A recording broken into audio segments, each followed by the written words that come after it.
அந்த மாதிரி தான் நம்மளோட உடம்பும். நமக்கு வெல்த்தும் வேணும், ஹெல்த்து வேணும். வெல்த்தை சம்பாரிச்சுட்டு ஹெல்த்து பாலாயிடுச்சுன்னா அந்த வெல்த்தை கொண்டு போய் ஹாஸ்பிட்டலில் கொடுத்துருவோம். அதனால ரெண்டும் நமக்கு தேவை.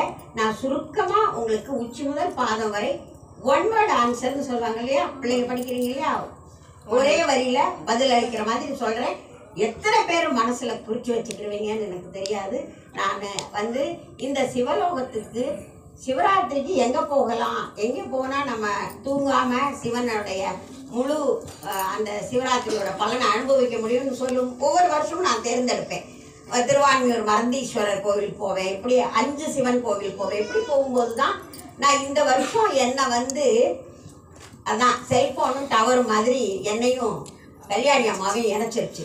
இதில் அவங்களுக்கு பண்ணினது நான் எதுவுமே கிடையாது. இந்த மாதிரி என் சிவனடியார் ஒருத்தர் கஷ்டப்படுறாங்க, நீ அவங்களுக்கு போய் மருந்து கொடுன்னு எனக்கு ஒரு கட்டளை வந்தது. அந்த கட்டளை இந்த சிவனடியார் சிவன் அப்படின்றது தான் எனக்கு அன்னைக்கு தோணுச்சு. நான் சொன்னேன், எங்கே போகிறீங்க இந்த சிவராத்திரிக்கிட்ட? சிவலோகம் போகிறேன். ஐயோ, அதுக்குள்ளே சிவலோகம் போகிறீங்களா? இவங்க வேற சிவலோகம் நினச்சிட்டாங்க. இல்லை, இது பூமியில் இருக்கிற சிவலோகம், உங்களுக்கு தெரியாது, நான் போயிட்டு சொல்கிறேன் அதை பற்றி சொன்னேன். ஆனால் இங்கே பார்த்ததுக்கு அப்புறம் தான் எனக்கு தெரிஞ்சது, சொர்க்கம்னா என்ன, நரகம்னா என்ன கேள்விப்பட்டிருப்போம். சொர்க்கம்னா நல்லா எல்லா வசதிகளும் இருக்கும். அமிர்தம்னா என்ன, அது எல்லா உணவுப் பொருட்களை விட அது ஒரு மிஞ்சியது. அப்படி நம்ம அதெல்லாம் கேள்விப்பட்டதான். அமுதம், சொர்க்கம் அப்படியெல்லாம் கேள்விப்பட்டோம். நரகத்தை வேண்டி பேச வேண்டாம், நல்லதாகவே பேசுவோம். பாசிட்டிவ் தான் எனக்கு எப்பயுமே. அப்போது நான் இங்கே இந்த சிவலோகத்தை பார்க்கும்போது எனக்கு 3 விஷயம் தெரிஞ்சது. 3 விஷயம் என்ன அப்படின்னா, முதல்ல இங்கே உள்ள மக்களை ஒன்று கூடி எல்லாரும் ஒரே இடத்துல ஒரு தாய் மக்கள் மாதிரி கூடி இருந்த ஒரு விஷயம். கிராமத்து மக்கள், இவங்களுக்கு எங்கேயும் போய் அவ்வளோ தூரம் பெரிய வழிபாடுகள்லாம் பண்ணக்கூடிய அளவுக்கு இல்லாத ஒரு நேரத்தில் இவர் ஒரு சூரியன் மாதிரி இங்கே உங்களுக்கு ஒளி கொடுத்துருக்காரு இந்த வெங்கல். 2வது என்ன அப்படின்னு தெரிஞ்சதுன்னா, அன்னதானம். எப்பயும் அது நடந்துகிட்டே இருக்குது. அது எப்படி நடக்குது? அன்னபூர்ணியமா இங்கே காசியில் இருக்காங்களா இங்கே இருக்காங்களான்னு தெரியாது, அது நடந்துகிட்டே இருக்குது. புரியுதா? அதுக்கப்புறம் எப்பயுமே உங்களுக்கு நல்ல ஒரு ஆரோக்கியம் வேணும் அப்படின்னா குப்பையெல்லாம் தூக்கி போட்டுறணும். இசை, வாய் விட்டு சிரித்தல், இது எல்லாமே தான் ஆரோக்கியம். அது இங்கே இருந்தது. இசையை கொடுக்க அம்மாவோட தவ புதல்வியோட அவர் தலைவர் அவர் கொடுத்தாரு, சாய் கொடுத்தாரு. அப்போ இங்கே என்ன கிடைச்சது அப்படின்னா, ஆன்மீகமும் இருந்தது, ஆரோக்கியமும் இருந்தது, அன்பு இருந்தது, இசை இருந்தது, கண்களுக்கு விருந்தும் இருந்தது. என்ன வேணும்? இதுதான் சிவலோகம், இதுதான் சொர்க்கம். அவ்வளவுதான். இது என்ன இருக்கு இங்க? என்ன அப்படின்னா, எல்லாருமே சிவராத்திரிக்கு எல்லாருமே தொட்டு அபிஷேகம் பண்ணலாம் அப்படின்னு 500 ரூபா கொடுத்தா குங்குமமும் விபூதியும் வரும், நெருங்கி போகலாம் ஆண்டவர்கிட்ட. 1000 ரூபாய் கொடுத்தா பக்கத்திலே போகலாம், அதுக்கு மேல கொடுத்தா அது வேற விஷயம். ஆனா இங்க நீ யார் நான் யார் எந்த கணக்குமே கிடையாது. எல்லாரும் தொட்டு அபிஷேகம் பண்ணலான்ற அந்த ஒரு காரணம் மனசுல இங்க திருப்பி வர்றதுக்கு ஆசைப்பட்டுச்சு. அதுதான் உங்களுக்கெல்லாம் அது கொடுத்த பெரிய ஒரு கொடுப்பனை.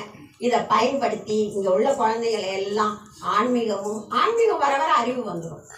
அறிவு வர வர ஆசை போயிடும். ஆசை போயிட்டா அப்புறம் என்ன இருக்கு? நல்லா வாழ்ந்துடலாம், அவ்வளவுதான். அதனால இன்னைக்கு உங்களுக்கு நீங்க ஆரோக்கியமா இருக்கணும். இந்த சிவலோகம் அவரை உற்சாகப்படுத்தி இந்த இடத்துல மற்றவங்களை எல்லாம் கூப்பிட்டுட்டு வருகிற சிவராத்திரிக்கு கண்டிப்பா வரணும்னு நினைச்சிட்டு இருக்கிறேன் ஆண்டவன் சிவனர்களால. அப்ப நிறைய கூட்டம் இருக்கணும். எல்லாரும் எல்லாமே ஆரோக்கியமா இருக்கிறதுக்கு மகிழ்ச்சியா இருக்கிறதையும் நான் பார்க்கணும். இப்போ தலை, இந்த தலையை எடுத்துக்கிட்டோம்னா முதல்ல முடி வளர்றதுக்கு தான் எல்லாரும் கேட்பீங்க. முடி வளர்றதுக்கு நீங்க யூடியூப்ல எல்லாம் நிறைய பார்த்துருக்கலாம். மருதாணி, கரிசலாங்கண்ணி, அப்படி இப்படின்னு ஒரு 10 பொருளை சொல்லுவாங்க. 10 பொருள் வாங்கினா ஒரு டின் என்ன வாங்கணும்? அது கேட்க போறது முடியாது. அதனால கிடைக்கிற ஒரு 200 ml தேங்காய் எண்ணெயில கீழாநெல்லின்னு ஒண்ணு இருக்கும், தெரியுமா? எல்லாருக்கும் தெரியுமா? அந்த கீழாநெல்லி வேற போட்டு கொதிக்க வச்சு ஆற வச்சுட்டு தேய்ங்க. சொட்ட தலையில் முடி முளைக்கும். போதும். ஏன்னா மருதாணியை போட்டா குளிர்ச்சி வருமா? அடுத்த கேள்வி. எனக்கு குளிர்ச்சி உடம்பு மேடம், எனக்கு வீசிங் வந்துடும். இது வேண்டாமே. இந்த கீழாநெல்லி எல்லாத்துக்கும் நல்லாது. அது பெரிய கீழாநெல்லி மட்டும் பேச சொன்னா அது ஒரு சிவராத்திரி ஆயிடும். ஒவ்வொரு சப்ஜெக்டுக்கும் ஒரு ராத்திரி எனக்கு பத்தாது. அவ்வளோ இருக்கு. எல்லாரும் நினைச்சிட்டு இருக்கீங்க ஒண்ணுமே இல்லைன்னு. அவ்வளோ இருக்கு. முடி வளரணும்னா முதல்ல குப்பையில போடுறத தொப்பையில போடுங்க.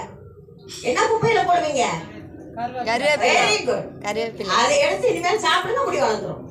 அப்ப தலை முடிஞ்சிருச்சு. மற்றதெல்லாம் அப்புறம் சொல்றேன், ஒவ்வொன்றா ஒவ்வொரு தடவையும் சொல்றேன். பொடுகுக்கு, அப்புறம் மற்றதுக்கு, பேனுக்கெல்லாம் சீத்தா பழத்தை சாப்பிட்டுட்டு கொட்டை அடிச்சு போட்டீங்கன்னா பேன் ஓடிடும். இது லைஃப்ஸ் அண்ட் லைஃப்ஸ் ஒரு பாட்டில வைப்பான், அதுக்கு 2 பேர் அட்வர்டைஸ்மெண்ட் கொடுப்பான். சீத்தா பழ கொட்டை பேன் யாரா இருக்கோ சிவராத்திரிக்கு வரும்போது யாரும் சொல்லிக்கூடாது. அடுத்தது பார்த்தீங்கன்னா தலைவலி. இந்த தலைவலிக்கு ஐயா சொன்ன மாதிரி யாரும் இங்க டாக்டரா இருக்கிறதுக்கு வாய்ப்பு இல்லை இல்லையா? ஆனா டாக்டர் பிரிஸ்கிரிப்ஷன் இல்லாமயே ஒரு மருந்து கடையில ஒரு வியாபாரம் லட்சக்கணக்கில் நடக்குன்னா டோலோ தான். அந்த டோலோவை யார் கண்டுபிடிச்சிட்டு உங்களுக்கு சொன்னாங்களோ அவங்களால உங்க கல்லீரல் பாதிக்கப்படுதுங்கிறத யாரும் சொல்லலையே, நான் சொல்லியிருக்கேன். கேப்டன் டிவி பார்த்துருக்கப்ப சொல்லியிருக்கேன். எல்லாரும் குடிச்சிட்டு பாதி பேர் கல்லீரல் போகும்னு சொல்லுவாங்க, குடிக்காம பாதி பேருக்கு கல்லீரல் போகும் இந்த டோலோனால. அதனால நீங்க சிம்பிளா தலைவலி வந்தா என்ன நினைச்சுக்கோங்க, தலைவலி போய் என்ன எப்படி போகும், நான் சொன்ன டிப்ஸ் மூலியமா போகும். சுக்கு அரைச்சு, சுக்கு பவுடர் கிடைக்கும். அது ஏன்னா நம்மளாம் இப்ப மாவு கூட ஆட்டுறது இல்லை, அம்மியில எதுவும் அரைக்கிறது இல்லை. அதனால ரொம்ப கஷ்டமா சொன்னாலும் என்னைய விரட்டிடுவீங்க வேண்டான்னு. அதனால சுக்கு பவுடரை தண்ணியில கரைச்சு சூடு பண்ணி போடுங்க, சூப்பரா போயிடும். இது குளிர்கால தலைவலிக்கு. கோடை கால தலைவலிக்கு என்ன அப்படின்னா மிளகுல பாலை ஊற்றி அரைக்கணும். இதுக்கு கட்டாயம் அம்மி வேணும், இல்லைன்னா மிளகு தூளோட பால் கலந்து போடணும். ஏன் அந்த மிளகோட பால் கலந்து போடணும்? மிளகு கொஞ்சம் இரிட்டேஷன், அது எரிச்சலை கொடுக்கக்கூடிய தன்மை உள்ளது, அதுக்காக பாலை கலந்து போடணும். எதோட சேர்க்கணும்னு எல்லாம் சொல்லி வச்சிருக்காங்க முன்னோர்கள், மூடர்கள் அல்ல. பாட்டி வைத்தியம் என்பது நமக்கு கேடு விளைவிப்பதல்ல. 100 வயசு 106 வயசெல்லாம் போய் இருப்பாங்க. இப்பயும் கிராமங்கள்ல போனீங்கன்னா இருப்பாங்க. ஆனா சிட்டில பீஸாவும் பர்கரும் ஜிம்முக்கும் போறவங்களும் தான். அவ்வளவுதான், அது சொல்ல நல்லதான் நம்ம பேசணும். அதுக்கப்புறம் தலைவலி போயிடுச்சா, தும்மல், அடுக்கு தும்மல், கர்ச்சீப் நிறைஞ்சிடும். இல்லைன்னா முந்தானே, ஒரு சிலர் கர்ச்சீப் வைக்கலன்னா முந்தானே நிறைஞ்சிடும். இது எல்லாம் போக்கணும்னா விரலி மஞ்சளை விளக்குல சுட்டுட்டு மோந்து பார்த்தாலே நின்றுடும். சீரகம் இருக்கு இல்லையா, சீரகத்தை வறுத்து சர்க்கரையோட கலந்து சாப்பிடுங்க. அடுக்கு தும்மல், ஒற்றை தலைவலி, வெறும் கடுகும் மிளகும் தனித்தனியா அரைச்சு 2ஐயும் கலந்து தேன் ஊற்றி ஒரு பட்டாணி அளவு.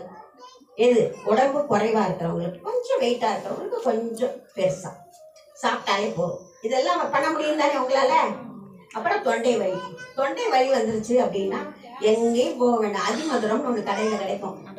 அதிமதுரம் இருந்ததுன்னா பாட்டும் நல்லா பாடலாம், சூப்பர் சிங்கர் கூட போகலாம். அந்த மாதிரி அதிமதுரத்தை வாங்கி கொஞ்சமா அப்படி வாயில அது வேர் தான், அப்படி தெளிச்சு போட்டாலே சப்பிட்டே இருக்கலாம். கால்ஸ் எல்லாம் வேண்டாம், மிக்ஸ் வேண்டாம், இது போதும். உங்க உடம்புக்கும் நல்லது, நரம்புகளுக்கும் நல்லது, தொண்டையும் போயிடும். நான் கொரோனாவில் அதிமதுரம், அக்ரகாரம், திப்ளி இந்த 3ஐயும் வச்சு ஒரு உருண்டை பண்ணி கொடுத்தேன். எனக்கு விஜயா ஹாஸ்பிட்டல்ல MS MDக்கு முன்னாடி எனக்கு ஒரு சர்டிபிகேட் கொடுத்தாங்க, ஃப்ரண்ட் வாரியர். அதுதான் நான் படித்த படிப்பெல்லாம் தூக்கி வச்சு அதெல்லாம் முன்னாடி தொங்க விட்டுருக்கேன். ஏன்னா அலோபதிக்கெல்லாம் முன்னாடி என்னோட மூலிகை முன்னாடி நின்றுச்சேன் அப்படின்னு ஒரு பெருமை. உங்களையெல்லாம் ஜெயிச்சுட்டோம் நாங்க, ஃப்ரண்ட் வாரியர், போராளி அப்படின்னு நினைச்சு அது ஒரு ப்ரௌடா இருக்கு. இதுக்கப்புறம் தொண்டை சொல்லியாச்சா, இருமலுக்கு சொல்லியாச்சா. இருமலுக்கு தூதுவளையை விடாதீங்க, நமக்கு தூது போகுது. எந்த வலைக்கு, நுரையீரலோ வலை, அது ஒரு பிராங்கோன்னு சொல்லுவாங்க, பிராங்கியான்னு சொல்லுவாங்க. அந்த வலைக்கு அந்த பிராங்கியோவை சரிப்படுத்திட்டாலே இருமல் நின்றுடும். அதுக்கு தூது போறதுதான் தூதுவலை. பேர் வச்சவன் முட்டாள் இல்லை. எவ்வளவு அழகான பேர்கள் தெரியுமா, ஒன்னொன்னும் அது முடக்கத்தானே அப்புறம் வருவான். இன்னைக்கு ஆளுக்கு போயிட்டீங்களேம்மா, இப்பதானமா தொண்டைக்கு வந்திருக்கேன். அது கட்சியில தானமா வருவான், உச்சி முதல் பாதம் வரை. நீங்க பாதத்துல இருந்து போக சொல்றீங்களேம்மா, ரிவர்ஸ்ல போக சொல்றீங்க. அதுக்கப்புறம் நமக்கு நுரையீரலுக்கு சரியாச்சு. நுரையீரலுக்கு நீங்க ஒண்ணும் வேண்டாம், ஒரு இப்ப எதுக்கு இப்படி காமிக்கிறேன்னா, இப்போ ஸ்பூன்னு சொன்னா இந்த அளவுக்குலாம் ஸ்பூன் இருக்கு. நாங்க படிக்கும்போது 5 ml 10 ml 15 ml மேஜை கரண்டி, தேக்கரண்டி அப்படிதான் சொல்லுவாங்க, டீஸ்பூன் அப்படிதான் சொல்லுவாங்க. இப்ப என்ன எல்லாம் கரண்டி மாதிரி இருக்கு. அப்படி இல்லை, ஒரு 10 கிராம் அளவுக்கு ஓமத்தை சடச்சடன்னு வெறும் சட்டியில வறுத்துட்டு அதுல ஒரு 200 ml தேங்காய் எண்ணெய் ஊத்துங்க. தேங்காய் எண்ணெய் சூடான உடனே முக்கியமா கவனிக்க வேண்டியது ஆஃப் பண்ணிடணும். எரிஞ்சுக்கிட்டே இருக்கும்போது கற்பூரத்தை போட்டா எல்லாம் இருக்கும். அப்புறம் ஃபயர் சர்வீஸ் கூப்பிடணும். அதனால சூடத்தை கற்பூரத்தை போட்டு இறக்கி வச்சா இதுக்கு பேர் கற்பூர ஆதி தைலம். இது நீங்க விலைக்கு வாங்கினீங்கன்னா நிறைய வேலை, ஏன்னா அவங்களுக்கு எல்லாமே சேரணும் இல்லையா. அதனால நீங்களா அது தயார் பண்ணி வச்சுக்கிட்டு நெஞ்சில் தேய்க்கும் போது, நெஞ்சகம் அப்படின்னா முன்னு பின்னு சைடு எல்லாம் தேய்க்கணும். தேய்ச்சிட்டிங்கன்னா பிள்ளைங்களுக்கு சளியெல்லாம் போயிடும். சளியெல்லாம் போயிடுச்சேன்னு சொல்லிட்டு உடனே ஐஸ்கிரீம்லாம் வாங்கி கொடுக்கக்கூடாது. சில்லுன்னு ஃப்ரிட்ஜிலேருந்து தண்ணியெல்லாம் எடுத்து குடிக்கக்கூடாது. நம்ம உடம்ப நம்ம பாதுகாப்பு பண்ணிக்கணும். சரியா? என்னென்ன தவிர்க்கணுமோ அதை தவிர்க்கணும். மருந்து சாப்பிடணும். அதுக்கப்புறம் இந்த இருதயம் அப்படிங்கிறது எல்லாரும் நினைக்கிறோம் இந்த இருதயத்துக்கு நிறைய செலவாகும். அதெல்லாம் ஒரு ஒரு ஒரு மாயை தான். இப்போ எல்லாம் பிபிக்கு மருந்து போய் எங்கேயும் வாங்கவே முடியாது. உடனே ஆஞ்சியோ, உடனே ஓப்பன் ஹார்ட் சர்ஜரி, அவ்வளோதான். இப்படி ஸ்லோவாலாம் போகிறது கிடையாது. அதெல்லாம் 60ல் இருக்கிற டாக்டர்கள் தான் அப்படியே மெதுவாக தட்டி கொடுத்து நோயை குணப்படுத்துறவங்க. இப்போ தட்டிடுவாங்க எதை? பணத்தை. அதனால எல்லாரும் இருதயத்துக்கு கொஞ்சம் பிபி இருக்கு அப்படின்னா முதல்ல உங்க ஸ்ட்ரெஸ் எல்லாம் எதுவுமே கவலை இருந்தா எல்லாம் தூக்கி போட்டுருங்க. எதுவுமே நிரந்தரம் இல்லை. நிரந்தரமானது சிவன் ஒண்ணுதான்.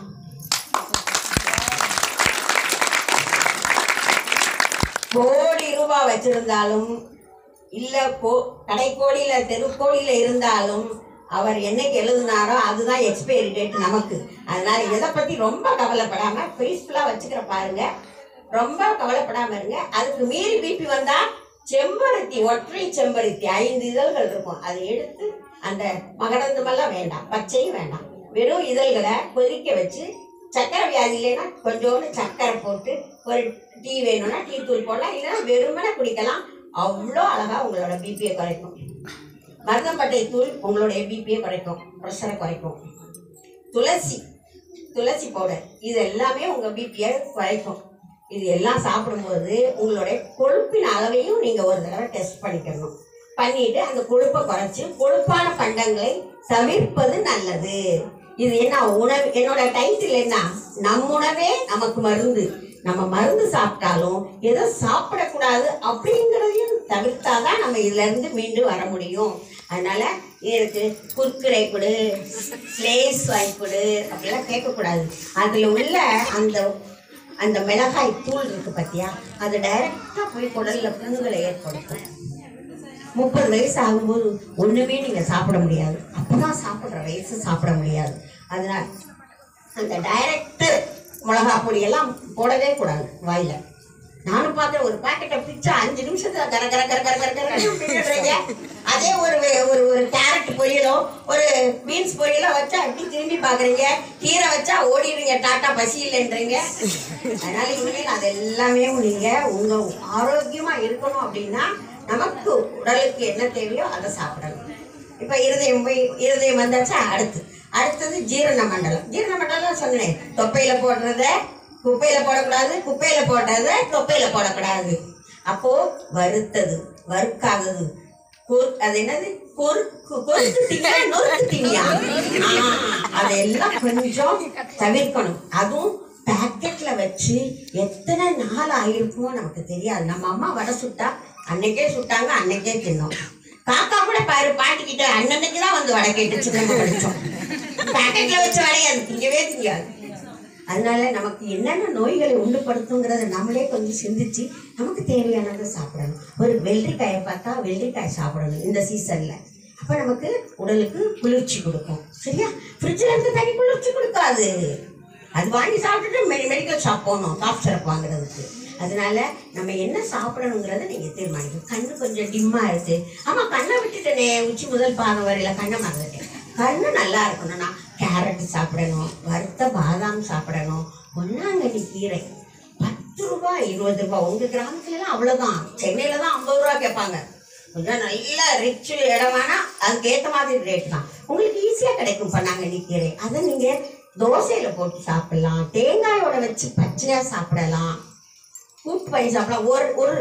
ஒரு கட்டு வாங்கிட்டு 30 நாள் கூட நான் சாப்பிட சொல்லியிருக்கேன். ஒருத்தரை ஒன்றும் பண்ணாது, கொஞ்சம் வச்சு அதை பக்குவமா வச்சுட்டோம்னா கொஞ்சம் கொஞ்சம் சாப்பிட்டுட்டு வரும்போது பொன் ஆம் கண்ணி, பொன் ஆன கண் உனக்கு கிடைக்கும். அதுக்குதான் பேர் பொன்னாங்கண்ணி. எப்படி பேர் வச்சிருக்காங்க பாருங்க. மூலிகை பேர் அங்கேயே இருக்குது. சொல்லியாச்சு என்ன. அப்புறம் தலையை சொன்னேன், தலைக்குள்ள இருக்க மூளையை சொல்லல பாத்தீங்களா என்னாச்சு. அதுதான் வல்லாரை. வல்லவனா இருக்கணும்னா வல்லாரை சாப்பிடு. அப்ப வல்லவனா இருக்கணும்னா என்ன இருக்கணும் உனக்கு? என்ன இருக்கணும்? மூளை இருக்கணுமா? மூளை நல்லா இருக்கணும்னா என்ன சாப்பிடணும்? இவ்வளவுதான் சொல்லி வச்சிருக்காங்க. நமக்கு அதெல்லாம் தெரியல. பாரு, ஒரு ஒரு சின்ன இது, ஜாதி குணம் காட்டும், சந்தனம் மனம் காட்டும். இது நீங்க எல்லாரும் தப்பா புரிஞ்சுருந்துருப்பீங்க. ஜாதி அப்படின்னா கேஸ்ட், இங்கிலீஷ்ல சொன்னாதான் தெரியும். இப்ப இவங்களை எல்லாருமே இருதய துடிப்பு எப்படி இருக்குன்னு கேட்டா தெரியாது, ஹார்ட் எப்படி இருக்குன்னு கேட்டாதான் தெரியும். ஏன்னா அது நடைமுறையில ஹார்ட்னே வந்துருச்சு. ஹார்ட் தான், ஹார்ட் தமிழ் நமக்கு. கியூ தமிழ், ஏய் கியூல நில்பா அப்படிம்பாங்க, கியூ வரிசையில நில்லுவாங்க. அப்போ இந்த ஜாதி குணம் காட்டும், சந்தன மனம் காட்டுறது அது அல்ல. எந்த ஜாதி எந்த குணத்தையும் காட்டாது, ஜாதியே கிடையாது. ஒரே ஜாதி, ஏ பாசிட்டிவ்ல இருந்து ஓ பாசிட்டிவ் வரைக்கும் பிளட் குரூப் தான் நமக்கு ஜாதி. இன்னைக்கு நான் படுத்தேன்னா நீ என் குரூப் தான் எனக்கு வந்து ரத்தம் கொடுப்பீங்க.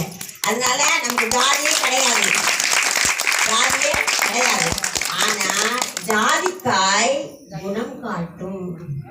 ஜாதிக்காய நீங்க கொஞ்சம் வரைச்சி நீங்க கொஞ்சம் நல்லா சாப்பிட்டுட்டீங்கன்னா, ரொம்ப சாப்பிட்டாதீங்க சொல்லக்கூடாது, நல்லா தூக்கம் வரும். ஜாதிக்காயோட மனம் என்னன்னா நிம்மதியா தூங்க வைக்கிறது. நிம்மதியான தூக்கம் கிடைச்சிட்டா எல்லாமே சரியாயிடும், ஜீரணம் சரியாயிடும், ஹார்ட் சரியாயிடும், எல்லாம் சரியாயிடும். அப்ப ஜாதி காய் குணம் கொடுக்கும். சந்தனத்தை வச்சுட்டு போனீங்கன்னா, எங்கேயாவது பியூர் சந்தனம் வச்சுன்னா மணக்கும். மணக்குமா இல்லையா? அதுதான் அந்த பழமொழி. எவ்வளவு மூலிகைகள் எவ்வளவு மகத்துவமா இருக்கு பாருங்க. பட்டார்கள் என்ன வரணும்? ஜீரண மண்டலம். ஜீரண மண்டலத்துல நமக்கு சரியில்லை அப்படின்னா, நீங்க இப்போ வந்து ஏதாவது இந்த நான் சொன்ன இந்த பசங்க எல்லாம் குர்குரே சாப்பிட்டோம், அது சாப்பிட்டோம், இது சாப்பிட்டோம், அதுக்கப்புறம் அவங்களுக்கு என்ன ஆகும்? குழாய் திறந்து விட்ட மாதிரி ஆயிடும், வயிற்றுப்போக்குன்னு. இந்த வயிற்றுப்போக்குக்கு மாங்காய் சீசன் தானே இப்போ. மாங்காயை சாப்பிட்டுட்டு அந்த பருப்புகளை எல்லாம் பத்திரமா பொடி பண்ணி வைங்க, அதை சாப்பிட்டாலே போதும். மோரோட சாப்பிட்டாலே பேதி நின்றுடும். புரியுதுங்களா? அந்த மாதிரி சின்ன சின்ன வைத்தியங்களை வீட்டுல தெரிஞ்சு வச்சுக்கோங்க. அதுக்கப்புறம் ரொம்ப வயிற்றால போகுது அப்படின்னா உருளைக்கிழங்கு, அதுல என்ன மாலிகுலர், அந்த விரிவெல்லாம் வேண்டாம், பத்தாது, ராத்திரி பத்தாது. அப்போ உருளைக்கிழங்குல இருக்கிற அந்த பொட்டாசியம், அந்த உருளைக்கிழங்கு வந்து மாவு சத்து உள்ளது இல்லையா, அந்த ஸ்டார்ச் அந்த வயிற்றுப்போக்கை நிறுத்தும். ஆரூட் மாவு கேள்விப்பட்டிருப்பீங்க, அது இப்ப இருக்குதா என்னன்னு தெரியாது. அந்த மாதிரி அது ரூட், ஆரூட் மாவுனா இது. இந்த உருளைக்கிழங்கு இப்ப கிடைக்கிறது இருந்துச்சா, அதை வச்சு நீங்க அந்த வயிற்றுப்போக்கை குணப்படுத்திக்கலாம். ஜீரணம் ஆகலைன்னா சீரகம் ஜீரணம், சீரகம் ஜீரணம், அந்த மாதிரி சீரகத்தை சாப்பிட்டுக்கலாம். அதுக்கப்புறம் வேற என்ன? வேற என்ன? அடுத்து கர்ப்பப்பை. பெண்கள் தான் நிறைய இருக்கிறீங்க. கர்ப்பப்பை கோளாறுகள்லாம் வராம இருக்கணும் அப்படின்னா குளிஞ்சு எல்லாரும் பெருக்கணும், வீட வேலை செய்யணும், நம்மளோட வயிறு மடங்கணும், மடிக்கணும். வயிறை மடிச்சாதான் நமக்கு அந்த உறுப்புகள்லாம் நல்லா இருக்கும். அதனால நீங்க எல்லாரும் வேலை செய்யணும். கல்யாண முருங்கைன்னு ஒண்ணு இருக்கு, அது நீங்க எல்லாரும் சேர்த்துக்கலாம். பெண் பிள்ளைகளுக்கு நீங்க கொடுக்கலாம், அது சாராவும் கொடுக்கலாம், அதே மாதிரி தோசையிலையோ பருப்பு சூப்பாவோ வச்சு கொடுக்கலாம். இந்த மாதிரி தான் எல்லாருக்கும் கொடுக்கணும். அதுக்கப்புறம் கால் வலி கை வலிக்கு கேட்டீங்க, முடக்கத்தான். அதுக்கப்புறம் எண்ணெய், முக்கூட்டு எண்ணெய்ன்னு சொல்லிட்டு விளக்கெண்ணெய், இது நல்லெண்ணெய், கடுகு எண்ணெய், வேப்பெண்ணெய், இந்த மூணையுமே கலந்துட்டு நீங்க சூடு பண்ணியும் தேய்க்கலாம், சூடு பண்ணாமையும் சூடு பொறுக்க தேய்க்கணும். சூடு பண்ணலைன்னா நீங்க தேய்க்கிறதுல சூடாது. இது கால் வலிகளுக்கு. பாத வெடிப்புக்கு நீங்க ஒன்றும் பண்ண வேண்டாம். பாத வெடிப்பு வரல, எல்லாருக்கும் வர்றதுதான். அதெல்லாம் பித்த வெடிப்புன்னு. அதுக்கு என்ன பண்ணணும்? நீங்க முதல்ல தேய்ச்சி அந்த வெடிப்பு வராம நல்லா தேய்ச்சி குளிச்சுட்டு மருதாணி, மஞ்சள், இது ரெண்டையும் அரைச்சிட்டு பூசிட்டீங்கன்னா அந்த வெடிப்பு மறைஞ்சிடும். அதோட கொஞ்சம் வேஸ்லின்னு ஒன்று இருக்குது, அதை வாங்கி தேய்ச்சிட்டிங்கன்னா அதுவும் இயற்கை தான். அது எல்லாம் தேய்க்கும் போது உங்களுக்கு அந்த வெடிப்புகள் போகிறதுக்கு சான்ஸ் இருக்குது. நான் ஒவ்வொரு முறை வரும்போதும் கொஞ்சம் கொஞ்சமாக உங்களுக்கு இந்த ஆரோக்கிய டிப்ஸுகளை சொல்லி, ஒரே நாள் இல்லைன்னா அது கிளாஸ் மாதிரி ஆயிரும், கிளாஸை விட்டு ஓடிடுவாங்க. இப்போயே 10 பேர் போயிட்டாங்க. அதனால் கொஞ்சம் கொஞ்சமாக சேர்த்துருவோம். இதில் நான் ஒரு சில கேள்விகள் கேட்டப்போ கரெக்டாக பதில் சொன்னீங்க. அது யாருன்னு சொன்னால் அவங்களுக்கெல்லாம் ஒரு புக்கு கொடுக்குறேன். முடக்கத்தாக்கீரைன்னு சொன்னேன். கால் வலிக்கு என்ன? முடக்கத்தான் உங்களுக்கு. அப்புறம் தலைமுடிக்கு என்ன சொன்னேன்? கீழான நல்லபடியாக முன்னேறதுக்கு நீங்க எல்லாருமே ஒரு அணில் மாதிரி என்ன சொல்லணும், ராமர் பாலம் கட்ட அணில் உதவுன மாதிரி நம்ம இந்த சிவலோகத்தை பெருசா கொண்டு வர்றதுக்கு எல்லாருமே சேர்ந்து ஒரே ஒரு விஷயம் சொல்லி நான் இது பண்றேன். இதுல முக்கியமான ஒரு விஷயம் கண்டிப்பா நான் சொல்லணும்னு வந்தேன். ஏன்னா அவங்கவுங்க தனித்தனியா பண்ண முடியாது. வருகிற 25ஆம் தேதி பிரவீஷ் ஆனந்த் அம்மாவோட மருமகன் அவர்களுக்கு பிறந்த நாள். எல்லாருமா சேர்ந்து எவ்வளோ பெரிய கைத்தட்டல் தட்ட முடியுமோ தட்டிட்டு வாழ்க வளமுடன் ஒரு தடவை சொல்லி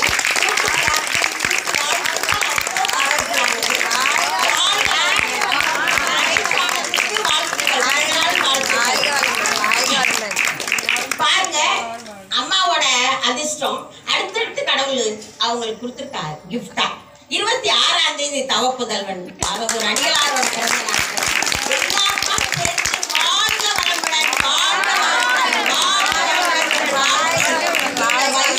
சிறப்புற வாழ எங்களுக்கு சிவன் தந்த கொடை என்று சொல்லி இந்த கொடை வைக்கும் போது நான் முதலா வந்திருக்கிறேன். சிவராத்திரி முதலா கொண்டாடும் போது நான் வந்திருக்கிறேன். ஏதோ ஒரு பந்தம் இருக்கு அப்படின்னு நினைச்சிட்டு உங்கள் அனைவரிடம் பித்தப்பை கல்லுக்கு கடவுளே சொல்லியிருக்காரு. என்ன சொல்லியிருக்காருமா? கல்லை முள்ளால் எடு, கல்லை முள்ளால் எடு. இப்போ ஒரு முள்ளு குத்திருச்சுன்னா ரோஜா பூ வச்சு எடுக்க முடியுமா? எடுக்க முடியுமா? முடியாது. அப்ப என்ன பின்னு வச்சு எடுக்கிறோமா? அது தப்பு. அப்ப என்னன்னா நெருஞ்சி முள் தொட்டாச்சி நீங்கி தொட முடியாது. தொட்டு பார்க்கலாமே எவ்வளவு முள் இருக்கும். பெருநெருஞ்சில், சிறு நெருஞ்சில், யானை நெருஞ்சில், தொட்டாச்சி நீங்கி இதையெல்லாம் போட்டு காய்ச்சி குடிங்க. இதுக்கெல்லாம் அளவும் கிடையாது, ஒன்றும் கிடையாது, ஒன்றும் பண்ணாது. முள்ளங்கி சாறு 30 ml குடிங்க, கல்லு கரைஞ்சிடும். கொள்ளு பயிர் தெரியுமா? அதை ஊற வச்சு வேக வச்சு மாதுளம் பழத்தோட போட்டு அந்த தண்ணியை ஊற்றி அரைச்சு குடிங்க, கல்லெல்லாம் உடஞ்சிடும். இப்படி சின்ன சின்ன டிப்ஸ்கள்லாம் நிறைய இருக்குது உங்களுக்கு. அதான் சொல்றேனே, பத்தாது, ஒரு ராத்திரி கூட பத்தாது. என்னை காலேஜ்லாம் கூப்பிடுவாங்க, 1/2 மணி நேரம் கொடுப்பாங்க, 1.5 மணி நேரம் பிள்ளைகளே கேட்டு வாங்கிருங்க பிரின்சிபல்கிட்ட, மேடம் எனக்கு லஞ்சே வேண்டாம், மேடத்திட்ட நிறைய கேள்வி கேட்கணுமாங்க. அதனால நம்ம ஒவ்வொரு நாளும் நிறைய நாட்கள் இருக்கும்போது கொஞ்சம் கொஞ்சமா நம்ம கேட்டுக்கலாம். ஃபோன் நம்பர் வாங்கிட்டு கேட்கும்போது கூட நான் ஃபோன்ல உங்களுக்கான ஆலோசனைகளை சொல்லுவேன். இருக்கின்ற காலங்களை வெல்த்தோடையும் ஹெல்த்தோடையும் வாழுங்க, ஆரோக்கியமாக இருந்துன்னு சொல்லி நன்றி கொடுக்கிறேன். சிரிக்கவும் வச்சு கொஞ்ச நேரத்துல சிந்திக்கவும் வச்சு சுவாரஸ்யமான முறையில சொல்லியிருக்காங்க. இப்ப நான் வருத்தப்படுறேன், அம்மாவுக்கு 1/2 மணி நேரம் கொடுத்தது தப்பு அப்படின்னு. இருந்தாலும் எங்க அடியார்கள் இருட்டுக்கு முன்னே வெளிச்சத்துல போகணுமேன்றதுக்காக அம்மா கிட்ட அதை கேட்டுக்கிட்டேன். அவசியம் இப்பவே மகாதேவர் சார்பா அடியார்கள் சார்பா ஒரு விண்ணப்பத்தை வச்சுக்கிறோம். ஒரு நாள் நீங்க எங்க கூட இங்க இருக்கணும். அது நம்ம அம்மாவுடைய சௌகரியமான ஒரு நாளா நம்ம தேர்ந்தெடுத்து ஒரு லீவு நாளா எல்லாருக்கும் அறிவிச்சு ஒரு நாள் முழுக்க அம்மா எது ஆரோக்கியமான உணவுன்னு சொல்றாங்களோ அதை நாம இங்க சமைச்சு கொடுப்போம். அந்த நல்ல மூலிகை சாறு பானம் இந்த அன்பர்கள்லாம் நமக்கு இருக்காங்க, அவங்களோட சேர்ந்து நிறைய கருத்துக்களை நல்ல விஷயங்களை நாம கேட்டு தெரிஞ்சுக்கிற மாதிரி ஒரு நாள் நாம அவங்க கூட இருந்தா பயனுள்ளதா இருக்கும். அது இந்த 1/2 மணி நேரம் பத்தாது என்று சொல்லி, இருந்தாலும் சிவலோகத்தினுடைய ஒவ்வொரு அத்தியாயத்திலும் முதலிடத்தில் இருக்கக்கூடிய ஒரு ஆன்மாவா மகாதேவர் அவர்களை தேர்ந்தெடுத்திருக்காங்க. அந்த உறவு எந்தெந்தைக்கும் தொடர்ந்து நீடிக்க வேண்டும் என்று சொல்லி அம்மா அவர்களுடைய அந்த கை ராசி மேன்மேலும் சிறந்து எத்தனை உயிர்களுக்கு அவங்களுடைய தொண்டு போய் சேரணும்னு இறைவன் கணக்கு வச்சிருக்காரோ அதெல்லாம் சிறப்போடு நடந்து அவர்களும் நல்ல ஆரோக்கியத்தோடு மன நிறைவோடு ஆனந்தமாக வாழ வேண்டும் என்று சொல்லி உளமாற மகாதேவரை வேண்டி அம்மாவுக்கு நன்றி சொல்லுகிறோம். திருச்சிற்றம்பலம். வழிபாடு தொடரும். இந்த 2 பேர் அம்மா கிட்ட புத்தகம்